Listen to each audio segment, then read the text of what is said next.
안녕하세요. 저는 작년 2021년도 2월부터 11월까지 에듀셀프에서 거의 다니고 현역 성적 수 0, 탐 순으로 5위, 5사였다가 작년에 1, 2로 올라서 현재 고려대학교 자유전공학부에 재학 중인 송인보라고 합니다.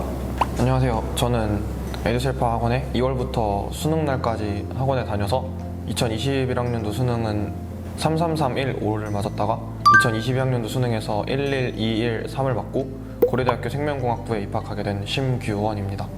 안녕하세요. 에듀셀파를 다니면서 현역 때 수능 성적 15244에서 재수 이후 22111을 받아서 연세대학교에 입학하게 된 우태원입니다.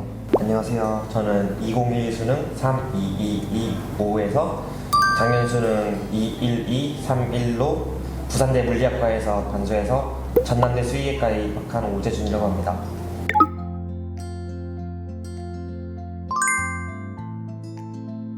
사실 저만 그런 건지 모르겠는데 하루도 퇴소를 생각하지 않은 적이 없어요. 이게 슬럼프 때랑 겹쳐지면 되게 좀 심하게 와가지고 저는 실제로 다니면서 잠깐 튀었던 적도 있거든요. 뭐 휴가 나가고 잠수 타러 잠깐 안 온다든지 약간 그런 식으로도 있었어가지고 퇴소 욕구가 저는 좀 컸던 편인 것 같아요.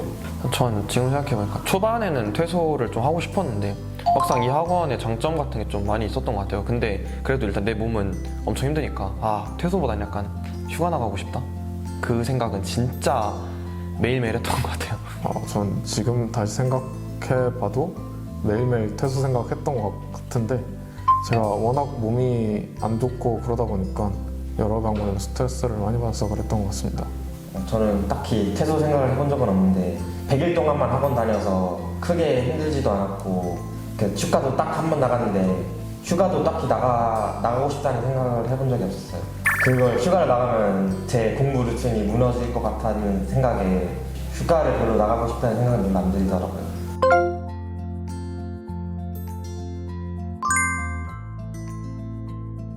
저는 이거 멘탈 잡으면서 좀 생각했었던 건데 저는 이게 도저히 공부만 하고는 버틸 수가 없을 것 같아가지고 사실 하면 안 되는 것들을 조금씩 하긴 했어요. 예를 들어 태블릿에 한 노래 좀 들고 오는 그 정도는 사실 했거든요. 그래서 그거 노래 들으면서 수학 문제 풀기도 하고 그리고 잠깐 아무 생각 없이 멍 때리기도 하면서 나름대로 스트레스 풀었던 방법이었던 것 같아요. 그 정도 일탈은 괜찮지 않았나 싶고 그래요.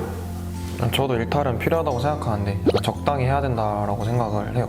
그래서 저는 사실 제 개인용 태블릿 PC를 가져오면 나는 무조건 게임에 음악에 노래 뭐 이상한 것까지 다 볼 사람이다 라고 스스로를 알고 있어가지고 저는 인강실에 살았거든요. 그래서 인강 들을 때 이제 물론 저는 일탈을 아까 말했다시피 맥심 잡지도 시키고 이러면서 이제 행복한 일탈을 했지만 그래도 좀 적당한 일탈이 아니었나 생각해 봅니다.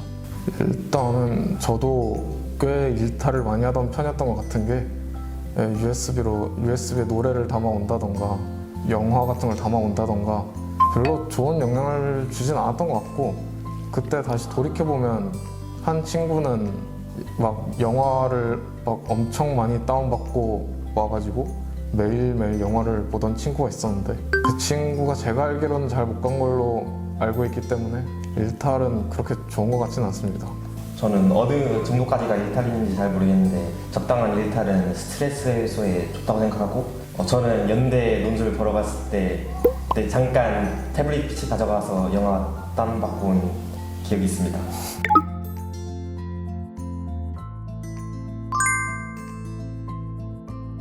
저희가 딱 한 번 눈물 흘렸는데 제가 딱 다녔을 때 코로나가 좀 심해가지고 이게 휴가가 잘 안 되고 있던 것도 잘리던 시기가 있었어요. 그때 한번 원장쌤이랑 의사소통이 안 돼가지고 그 아버지가 이미 저희 본가에서 여기 차 타고 오신 거예요. 아침에 다 오셨는데 안 된다고 딱 못을 봤는데 뭔가 아버지한테 아침부터 깨가지고 오게 만들었는데 죄송한 마음도 있고 가족 생각하면 좀 그랬었던 것 같아요.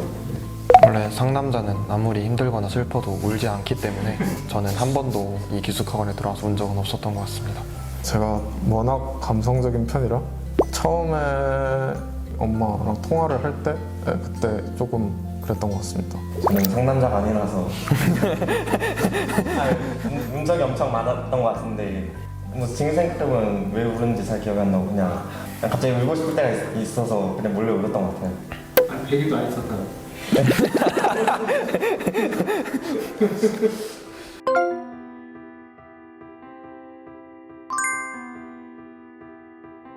이건 사실 저희는 남학생 기숙사여서 특별한 이유가 아니면은 사실 사귈 건덕지도 없고 원래 이미 애인이 있는 상태였다면 굳이 끊는 것 같진 않지만 그 공부하러 들어가서 굳이 거기서 새로 만들 필요가 있겠냐 하는 생각이 좀 큰 것 같아요. 이게 약간 연애는 단순히 친구랑 이렇게 스트레스 풀고 그런 거랑 좀 다른 것 같아요. 연애라는 게 원래 약간 손잡으면 안고 싶고 그렇잖아요. 약간 그런 쪽으로 그런 방면에서 봤을 때 단점이 조금 있지 않나 그렇게 생각합니다. 연애하는 친구들을 보면은 대부분 그것 때문에 막 전화하거나 문자하려고 계속 부탁드리고 막 그것 때문에 시간 많이 쓰는 것 같기도 하고 연애하던 애들 막 1000일 된 애들도 결국 재수하면서 연락이 안 되니까 많이 깨지긴 하더라고요. 네, 연애는 별로인 것 같습니다.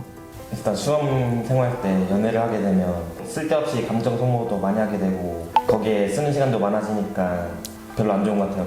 그 대학 와서도 충분히 연애할 수 있으니까 와서 하세요.